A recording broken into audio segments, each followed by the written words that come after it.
I mean, this is how you feel with any play, but especially with Shakespeare. It's really daunting at first. It's like trying to get to know someone, you know what I mean? Like you're on like a first date, I guess is the best way to explain it. I never thought I'd end up in a Shakespeare play here, so this is a new experience for me personally. I think the core of the play, the heart of the story, is the same as it was over 400 years ago. And as Shakespeare's plays do, they still hold up, and people still come to see them and hear those stories. Shakespeare is reinterpreted for every generation, and every generation can find something in Shakespeare that speaks to it. The messages are timeless, and the text is so adaptable that it can be used pretty much in any time period. I mean, you can set it anywhere and it will make sense because the themes are so universal. I think Hamlet is really fascinating because it captures the imagination. I think people are capable of very dark things regardless of whether they think so or not.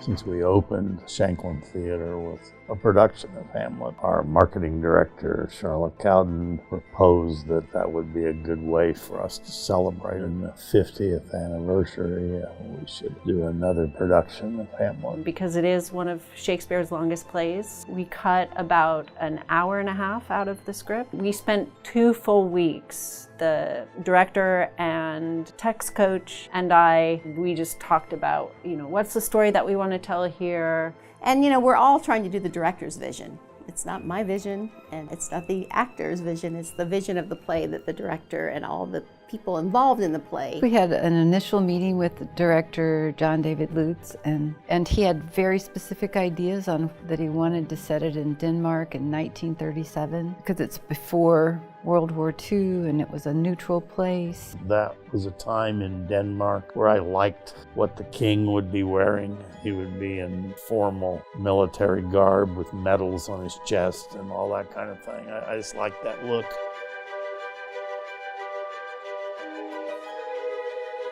We cast all the productions in a given semester at the beginning of that semester, have auditions for all of the productions that are going to happen in that semester. We started off with general auditions, which is when everyone goes up on the stage for 2.5 minutes. You do Shakespeare's soliloquy and a contemporary monologue. In heavy sorrows of the blood, which nature love, and fill your tenderness shall pay thee plenteously. So we come in, you're given an order, and you get your 2.5 minutes on Shanklin. You just kind of got to do it. And the callback sheets go up the next day and you go for the rest of the week. I think the callbacks for this were at least for me, were way more amped up than they normally are. So that was very stressful. I wore black so people couldn't see how much I was sweating. We were given scenes ahead of time that we were able to read and sort of get into our bodies, and then we'd just be called up in partners. John David Lutz had us go up on stage and read for certain parts, and he would do different combinations of people and different combinations of scenes at different times. And then I think the next night, or even that night, was when the cast list came out. I called my mom immediately and I was like, I got Ophelia!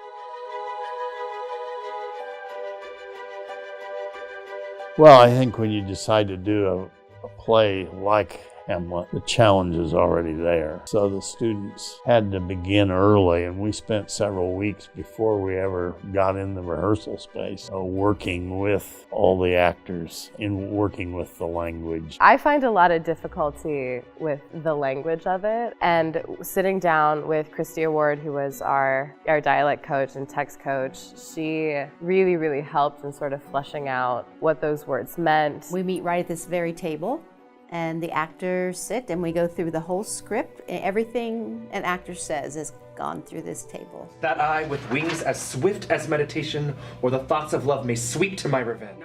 We also work quite a bit with punctuation because Shakespeare, you need to get through to the end of the sentence. She's a godsend. You take her Shakespeare class junior year and it's the best. That's where you learn everything. We would just sit down and be like, okay, so what does this line mean? Because Hamlet is trying to crack the Da Vinci Code sometimes. There's iambic pentameter, there's rules. So it's almost like singing. There's so much you have to pay attention to in the punctuation and the language and the rhythms you're supposed to use, and so making that sound like natural dialogue from this day and age is very difficult. But but also an interesting challenge. They're all really different. Like Polonius, I think, is a more technical actor anyhow, so he has to get it right before he feels like he can go on, whereas Aaron is a very naturalistic actor, and he needs to feel it before he can go on, right? So everybody's different.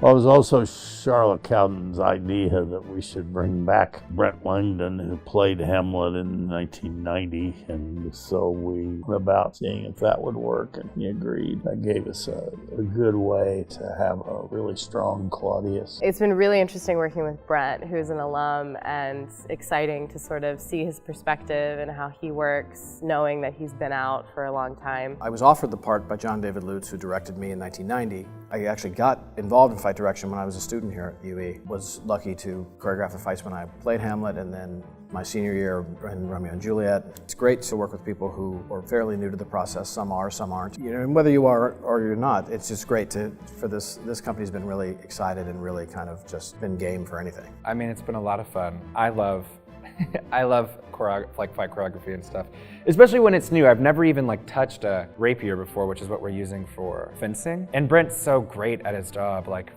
We started off very early in the process as though it was in our bodies. And I wanted to be able to shoot guns rather than draw swords. Hamlet, early in the play, when he sees the ghost, he asks those guards that were with him to swear on a sword, and I like the fact that we can take the bayonet off of a weapon and refer to it as a sword, which it is in essence.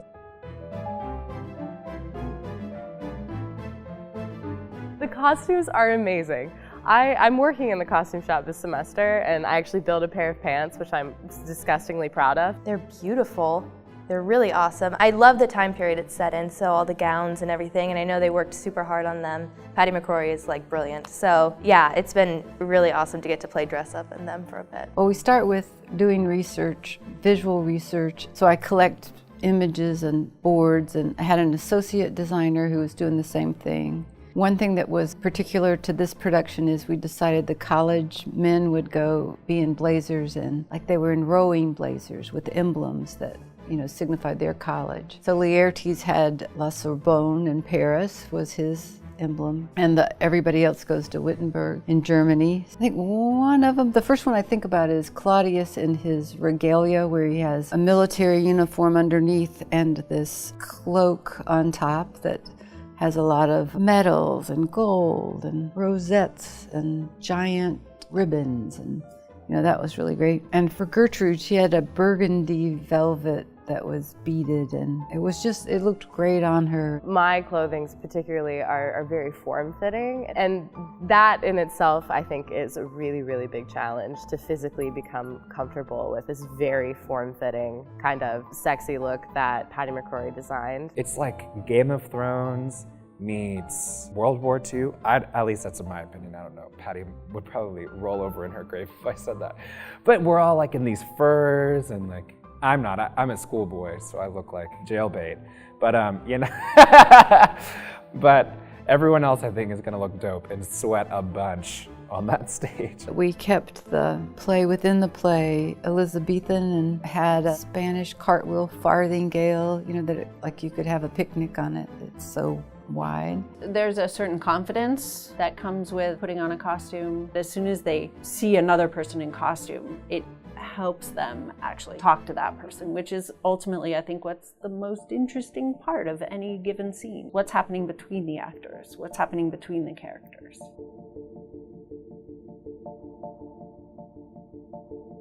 The first step really is the script, and that doesn't change from show to show. But really what I do is respond to whatever all the other artists are doing around me. A lot of what I do is to make what they do look better. For Hamlet specifically, I was tasked with finding all of the sounds that you'll hear over the speakers during the play. And these include music for transitions, sound effects that are written into the script where there may be, an offstage door knock or the sound of a rooster crowing. Set-wise, Eric Rentschler, who's our faculty member that designed scenery, he had a certain thing that he felt was important to the play, and that is, what's the castle like, because everything either takes place outside the castle or in the castle, and he felt like there needed to be a presence of the castle. Time of day in this play influences quite a bit, right? We start out with a scene that's at night and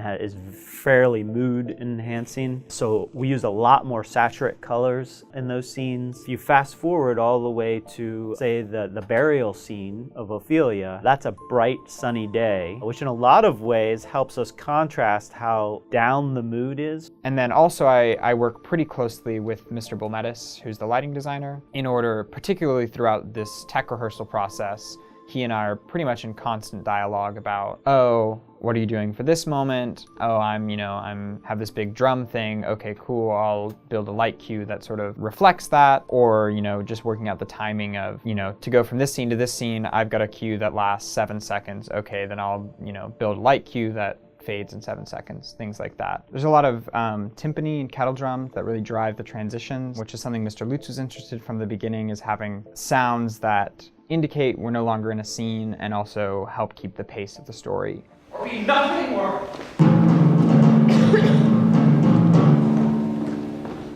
Making them look dimensional, making them stand out from their background, and paying close attention that you're seeing the emotions on their face. When one actor is confronting another and there's definitely conflict on stage, you want to see what that reaction is. And I'm trying to create sometimes strong directionality, and I'm thinking about it as a composition, as a picture.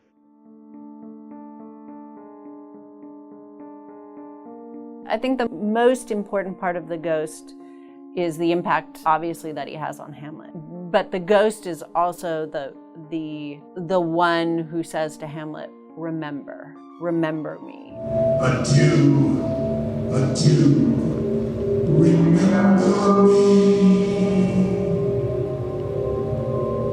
I didn't really think about exactly how the effect was going to be created. There was some discussion that I should play the ghost, and I really didn't want to put on costumes and makeup. I wanted to approach it with a voice, was a loud, ominous sounding voice, and that lights and sound, and in some ways figures moving in and out of the shadows. I recorded Mr. Lutz voicing that, and then I sort of processed it and added some effects to it. And then now we play the ghost dialogue through the sound system during the show as well. I wasn't ready for the fact that I have a very distinct voice and lots of people knew that it was me. So it was a complex sound design that we presented in the end. The longest portion of the ghost scene happens with just John David's voice and sort of a pulsing light. So the rhythm that they recorded John David's voice and some of the effects that they put on his voice gave me a direction to go with that effect. And by the end, we really actually ended up scaling back and trying to be a little more subtle in terms of that lighting effect, because the sound had such a presence. And we went between a live actor and sounds and lights many times. And so the transition between those two was very difficult to navigate.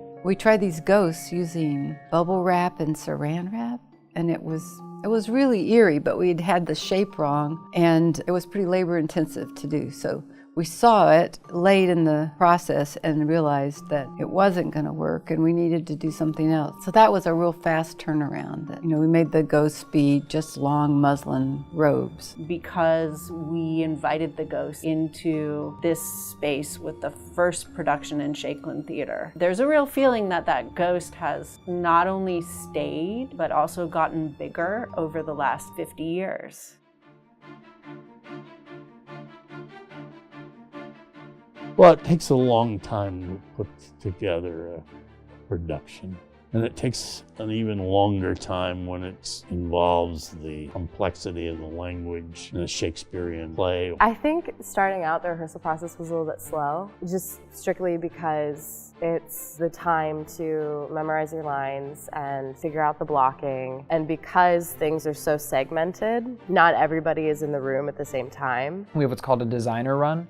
So they'll rehearse the play, stage it, and then sort of present what they have after, a month or so of work. Later in the rehearsal process, when we finally get to Shanklin, is the more exciting part, just because I think that's when a lot of the major discoveries finally happen. What I do is I go in, like right now, because we have lights, I go in with my little clipboard, I have a book light, and I take a whole bunch of notes, and I just pass them out at the end. And it's usually things like, are you sure what you're saying here? Or that's a period, not a question mark. Or that's a question mark, not a period. If there are particular details that I think are really important for us to understand the sequence of events, and I'm not hearing them, or I'm not 100% sure that everybody understands exactly what's going on, I'll take notes about that. There's just so much repetition and so much investigation of what needs to happen physically. I've worked with Lutz before as a director, and I think he can be really hilarious when he wants to. So having him joke around a little bit really allows everybody else to relax. He's done this character before, and then he directed it. So he has like all of this knowledge, And it was fun to argue with, I really like to argue. So it was fun to argue with someone about what he's saying. I'll be like, no, I think this is what it's about. And he'd be like, well, let's see it.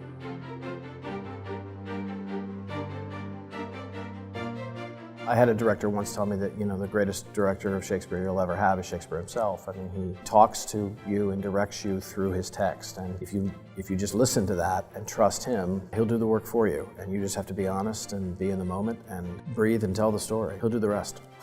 They were a very dedicated company of actors and crew that sometimes you have a group that takes lightly what they're doing, and that was not true of this group. I felt like they were serious throughout the run, and therefore it meant that the production grew and grew in very good ways. I think we care a lot about the text. I mean, other people do, but a lot of other people want to put their own spins on Shakespeare, but we want to do what he wrote. We want to make that as best as it can. It's always about the words. I have had a couple ideas even during this process, and they're like, no, why? Like all characters in any play, I really want to focus on what the character wants. And for me, any choice I make as an actor, I try to listen to what the character's telling me to do. The audience has changed. The audience expects something a little bit more cinematic. They expect something effectual that's gonna shock them or suck them into the story.